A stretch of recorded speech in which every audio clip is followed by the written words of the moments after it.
Hi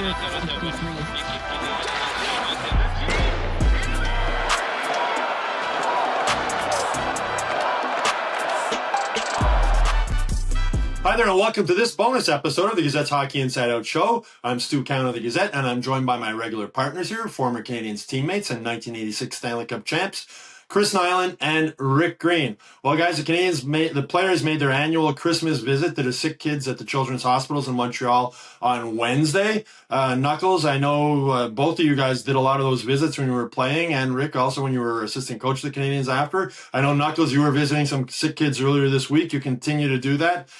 What does it mean to you doing that, and maybe what are like some of your favorite memories about your days with the Canadiens and going to visit those kids? You know, boy, it doesn't take much to do. You know, you reach out to people, you know, I that are extremely generous and are willing to give of their time and their money to help get the gifts. And then to go in there and be able to put a smile on some young kid's face, a parent. Sometimes you have to be grateful for what you don't have.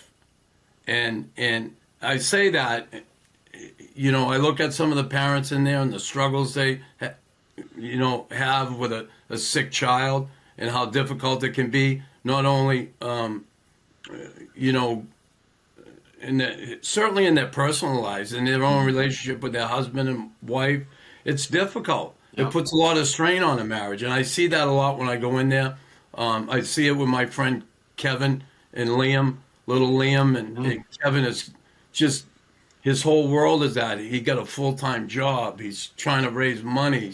He's always there for that boy, and it takes a toll on people. So to be able to put a smile on some kid's face, boy, I was in there the other day. You know, you give a little kid a bag of presents and then a couple of wrapped presents. I had one little kid, he had two little, they were Marvel characters, but they were wrapped. And he got it, he walked off, he had this big smile, and his mother was smiling. I mean, it doesn't take much. And it feels good to, you know, do things for other people and expect nothing in return.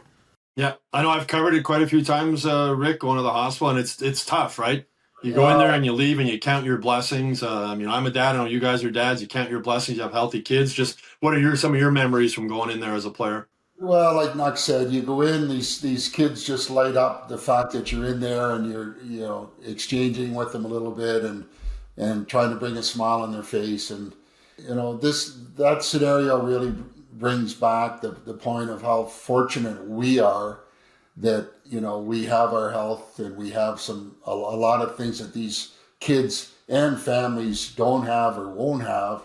And it's just, it's a feel-good story when you're able to bring some happiness because a lot of those stories for a lot of those kids that are spending time in the hospital aren't going to come out of there. And that really touches a nerve when you see what they're dealing with on a daily basis. Really tough to see, but you do the best you can do to try and, you know, change their mindset and bring a little bit of happiness to their lives because it's not all pretty out there and it's tough to see. I know, Knuckles, a couple of years ago on the visit there, I was talking to one of the nurses. She was saying it's not just how much that visit means to the kids and the families. It means a lot to the staff there too. These are like heroes, right? These doctors and nurses.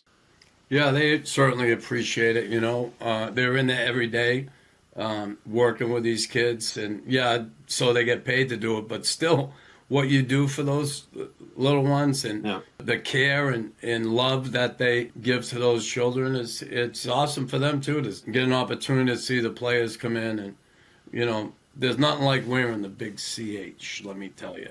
Well, when you were playing, Knuckles, you didn't just go there on Christmas, right? You would pop in every once in a while just yourself, too, right? Yeah, I had some friends over there that I visited on a weekly basis. One of them, Joyce, my friend Joyce Elliott, God rest her soul. She was in that hospital, never was able to get out. I had her up at my golf tournament. I brought her to practice once. She had a really rare form of MD. She didn't have family, and it was sad, but I used to buy her Garfields everywhere I went. She loved Garfield, and she loved the way I said Garfield.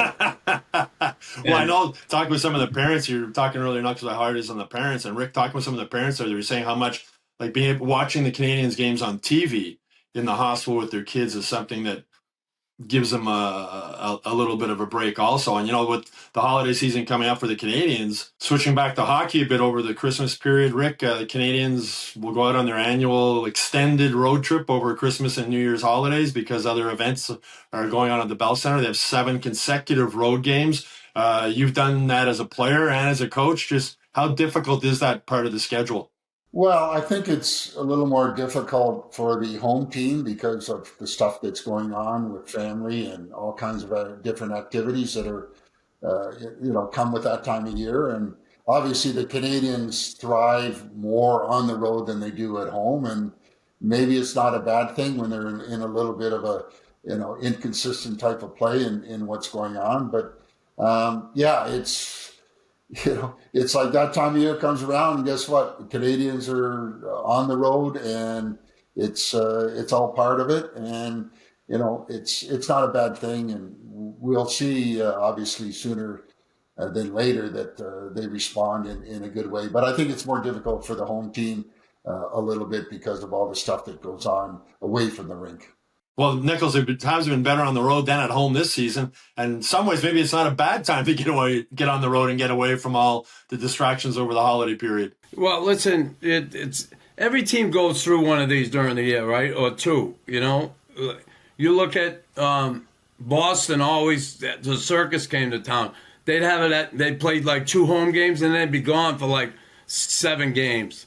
They'd be on the road, and they took it as a time to bond as a team early in the season. That was a big thing in Boston. And the Habs doing it over the holidays, like Greeny said, good thing. A lot of teams are home, and, everybody's doing other stuff, and all of a sudden I got to go to the rink and play. When you're on the road like that, look at the Habs last year. Everybody thought that was going to break them, that holiday trip, right? They played unbelievable on that trip. Yeah. They could have been in a hole that they would have never got out of, and it kept them in it. And then they had that stretch at the end of the season. Look how good they had to be at the end of the season after that road trip during the holidays just to make the playoffs on the last day. Yeah. On the last game of the season. So every game counts during the season, right? And this is a big road trip for them. This is a rare year. They do not play New Year's Eve. They play December 28th in Tampa. They play December 30th in Florida. And then they play New Year's Day in Carolina. So New Year's Eve off on the road. I guess life could be worse, right, guys? Although they do have to play New Year's Day, so I imagine there won't be too much partying going on. Well, we were in by 11 at any time we were someplace. Because, like I said, you check our room by 11 because after 11 we're out. I never got to see the ball drop, and that wasn't because I was sleeping. Well, best wishes to all those kids and the families at the Children's Hospital over the holiday periods, and wishing them nothing but health moving forward, and hopefully they can enjoy watching the Canadiens also on TV. Well, that's it for our last bonus episode this week. We'll be back with our weekly Hockey Inside Out show next Tuesday instead of Wednesday, Wednesday being Christmas Eve. If you haven't done so already, please subscribe to the Hockey Inside Out YouTube channel. And in case you didn't already know, Hockey Inside Out is now available also on Spotify and Apple Podcasts.